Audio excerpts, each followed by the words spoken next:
大家好，那我们今天来讲一下怎么样去调整这个放射模糊的一个角度，因为有的时候我们使用滤镜的这个模糊、放射模糊，当我们角色稍微偏一点的时候，你会发现它这个的放射的位置好像有点滑掉。那第一个方法就是很简单，你可以移动这个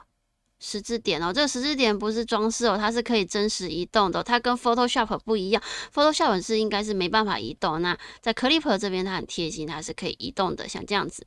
好，那还有另外一个做法是怎样呢？你可以去选取，比方说这一块，像这样子，然后直接到模糊、放射模糊这边，让程式自动判断它要放射的范围的中心点，像这样子。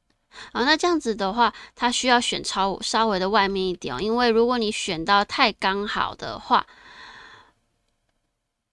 它做放射模糊可能就会切到外面的边边了。我故意做比较大一点给大家看一下。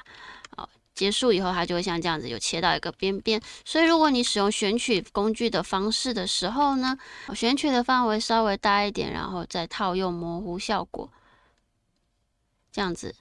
会比较不会出现那个边边啦。那旋转模糊一类的也是一样，只要有中间这红色叉叉的话，就可以这样子做，就是可以去控制它旋转了的轴这样子。好，那